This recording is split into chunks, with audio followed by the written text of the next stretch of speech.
His Excellency हाजी अल मोहम्मद अली साहब,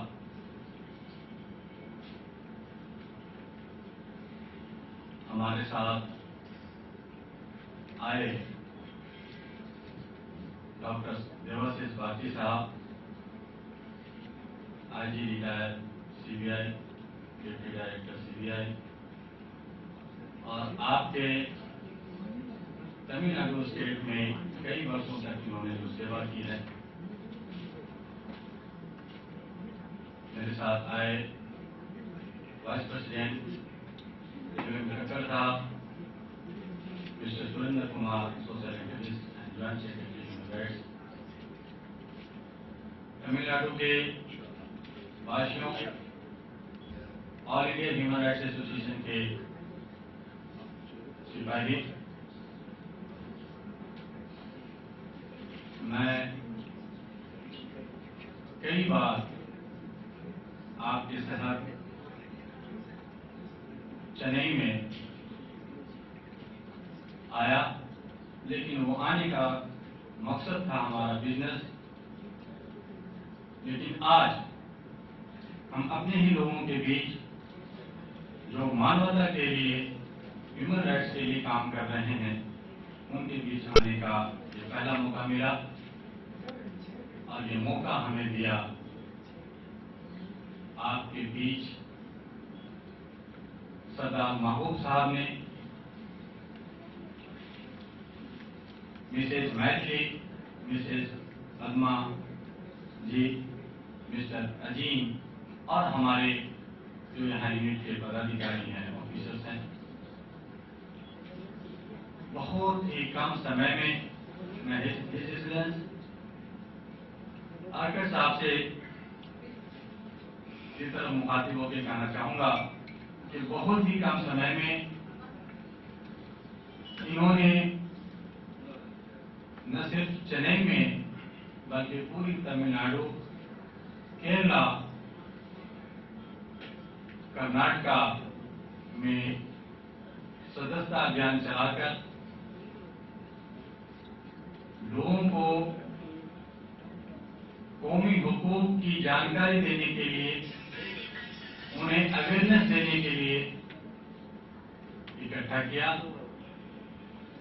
हमारा पहला सबक होता है कि सबसे पहले आप आपस में जुड़ें, एक कमेटी बनाएं, अपनी आवाज को उठाएं, जैसा कि डॉक्टर बाची साहब ने और हमारे हिज एक्सीलेंस ने आपको समझाया है। आपको बताने के लिए जो हमने हर माह 2 पत्रिका जो फोर्टनाइटली मैगजीन है वो आपको भेजते हैं, उसमें थोड़े शब्दों से, थोड़े आर्टिकल से आपको ह्यूमन राइट्स के बारे में अवेयरनेस किया जाता है, अवेयर किया जाता है। लेकिन मैं प्रेसिडेंट होने के नाते आपको बताना चाहूंगा कि ये all India human rights association 1985 में बनी, जब हिंदुस्तान के अंदर ह्यूमन राइट्स का नाम लेने वाला कोई नहीं था। गवर्नमेंट ऑफ इंडिया 1950 में यूनिवर्सल डिक्लेरेशन पे साइन किया, उसका सदस्यता ग्रहण किया था, लेकिन गवर्नमेंट ऑफ इंडिया ने हम भारतवासियों को इससे दूर ही रखा। 1985 में इसकी स्थापना Giani Zail Singh, justice Raghunath Mishra, justice PN Bhagwati, justice Venkat Raman, justice Venkat Chelaiah, justice RS. नेलोरा के सहयोग से आपस में मिलकर इस ऑर्गेनाइजेशन का नींव रखा गया था। 1989 में गवर्नमेंट ऑफ इंडिया ने जब इसे रजिस्टर किया था, तो मुझे याद है मैं इसका फाउंडर मेंबर था। रिशार सोसाइटी रिशार ने कहा कि भाई आप कोई और संस्था बना लो, ये कौन सा नाम है। तब मैं एक छात्र था जेएनयू में,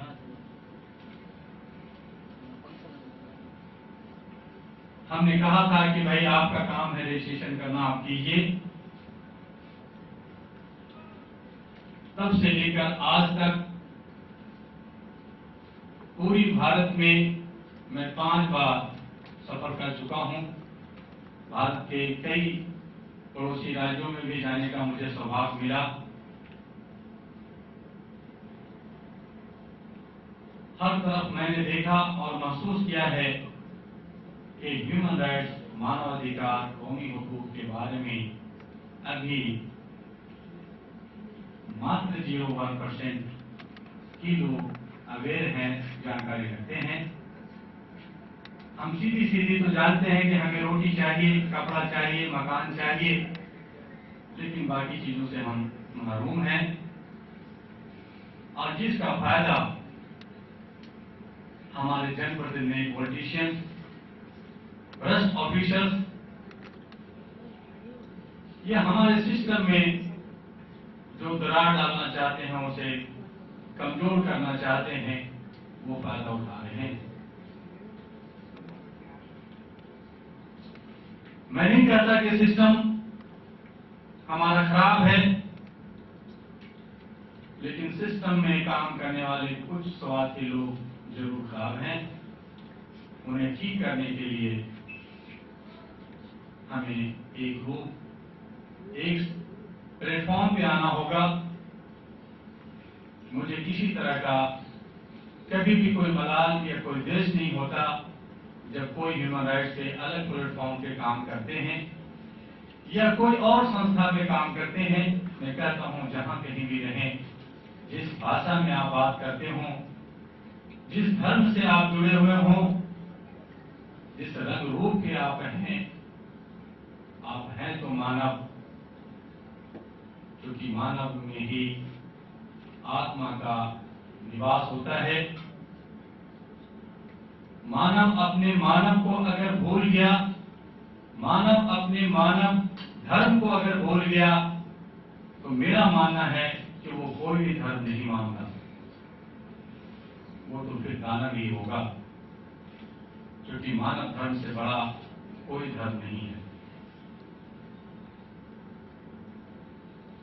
हमारी कोशिश होती है कि लोगों को प्यार दें, लोगों के जो हक हैं, जो सरकार ने हमारे संविधान में निहित है, मौलिक अधिकार हमें जो लिखा हुआ है, जो यूनिवर्सल डिक्लेरेशन में यूनाइटेड नेशन ने द्वितीय विश्व युद्ध के बाद बनाया था, जिसमें अरबों खरबों रुपए खर्च होते हैं, हर साल खर्च होते हैं।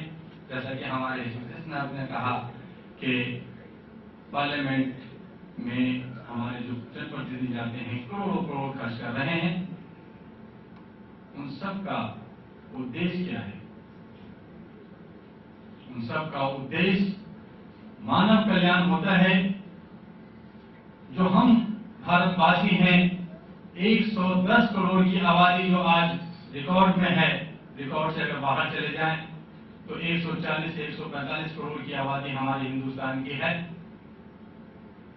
लेकिन इसके जो फायदे उठाने वाले लोग हैं वो 5 से 10% हैं।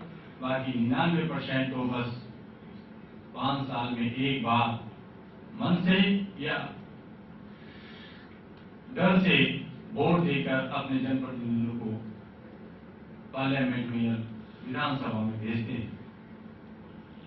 हमें जागना होगा अपने अधिकार के प्रति। अगर अपने लिए नहीं जीना चाहते तो कम से कम अपने पड़ोसियों, अपने आने वाले जनरेशन के लिए जरूर जिए,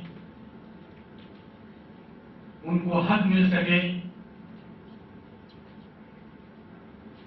इस काम के लिए all India human rights association ने बीड़ा उठाया था। आज 17 साल हो चुके हैं इसे, और ये 17 साल के इस दरमियान